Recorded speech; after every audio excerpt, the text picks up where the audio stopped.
Hi guys, welcome back to my channel. Ayun nga pala guys, meron na dito akong ituturo sa inyong lutong gulay. So tinatawag ito guys na nabibili natin ito bilang isang gulay na pakbet. So ang gagawin ko naman dito guys hindi ko siya lulutuin bilang isang pakbet. So lulutuin ko siya bilang isang bulang lang. So bubulang langin natin guys yung gulay na pakbet. Halina't samahan nyo ako at panoorin guys kung ano-ano yung mga ilalahok o isasangkap kong ibang klase pang gulay dito. So disclaimer lang guys ha, hindi ako eksperto sa pagluluto. So ito ay base lang sa alam ko na lutuin sa lutuin pambahay. So yun guys, ayun at samahan nyo ako guys na panoorin natin kung paano natin lulutuin yung ating gulay. So sana sa mga makakapanood, paki-like naman po guys, paki-like, share and subscribe naman sa mga bago natin dyan o sa mga papadaan sa aking YouTube channel. So ito na guys, panoorin natin. So yun nga guys, nagpitpit ako dito ng bawang at luya na meron pang kasamang malunggay, dahon. So ito guys yung alugbati na tinatawag. Yan yun. So may betchin, siyempre may asin. Then lalagyan ko siya ng paminta para medyo maanghang-anghang.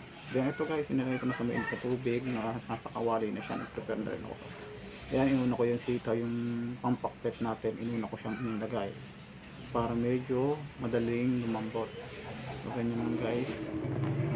Then ito yung guys yung alubati, ang style niya, ang itsura pala niya, yan. Then sasamahan ko siya ng North pork cubes para pampalasa guys. So ayan guys, ang itsura ng alubati dito. Ito lang din yung kinukuha sa tabi namin. So ayun guys, medyo nakulo na siya. Then ilalagay ko dito guys yung alubati. So may kasama pa rin siyang malunggay. So ayan guys. So ayan guys, medyo mainit na siya. Pasensya na guys ako lang kasi ang nakuha. So kaya medyo pinapakita ko na lang sa inyo yung pagkakasunod-sunod na lang. So ayan guys, pinakubang ko na ulit. Kaya lang natin guys, maluto siya.